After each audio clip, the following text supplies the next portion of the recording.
നമസ്കാരം. ശ്രീമദ് ഭഗവത്ഗീത ധ്യാന ശ്ലോകങ്ങൾ. ഓം പാർത്ഥായ പ്രതിബോധിതാം ഭഗവതാ നാരായണേന സ്വയം വ്യാസേന ഗ്രഥിതാം പുരാണമുനിനാ മധ്യേ മഹാഭാരതം അദ്വൈതാമൃതവർഷിണീം ഭഗവതീം അഷ്ടാദശാധ്യായിനീം അംബ ത്വാം അനുസന്തതാമി ഭഗവദ്ഗീതേ ഭവദ്വേഷിണീ.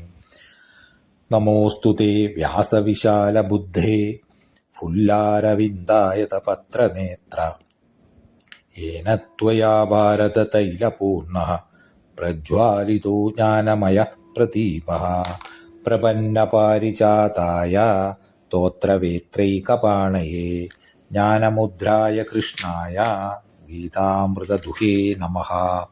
സർവോപനിഷദോ ഗാവോ ദോഗ്ധാ ഗോപാലനന്ദനഃ പാർത്ഥോ വത്സസുധീർഭോക്താ ദുഗ്ധം ഗീതാമൃതം മഹത്.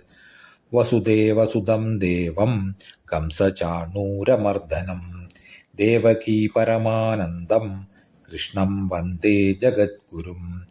ഭീഷ്മദ്രോണതടാ ജയദ്രഥജലാ ഗാന്ധാരനീലോപലാ ശല്യഗ്രാഹവതീ കൃപേണ വഹനീ കർണേന വേലാകുലാ. അശ്വത്ഥാമവികർണഘോരമകരാ ദുര്യോധനാവർത്തിനീ സോത്തീർണാ ഖലു പാണ്ഡവൈരണനദീ കൈവർത്തക കേശവഃ. പാരാശര്യവചഃ സരോജമമലം ഗീതാർത്ഥഗന്ധോത്കടം നാനാഖ്യാനകകേസരം ഹരികഥാ സംബോധനാബോധിതം. ലോകേ സജ്ജന ഷഡ്പദൈരഹരഃ പേബീയമാനം മുദാ ഭൂയാത് ഭാരത പങ്കജം കലിമല പ്രധ്വംസിനഃ ശ്രേയസേ. മൂകം കരോതി വാചാലം പങ്കും ലംഘയതേ ഗിരിം യത്കൃപാതമഹം വന്ദേ പരമാനന്ദമാധവം. യം ബ്രഹ്മാ വരുണേന്ദ്ര രുദ്രമരുതഃ സ്തുന്വന്തി ദിവ്യൈഃ സ്തവൈഃ വേദൈഃ സാംഗപദക്രമോപനിഷദൈഃ ഗായന്തി യം സാമകാഃ. ധ്യാനാവസ്ഥിത തദ്ഗതേന മനസാ പശ്യന്തി യം യോഗിനോ യസ്യാന്തം ന വിദുഃ സുരാസുരഗണാഃ.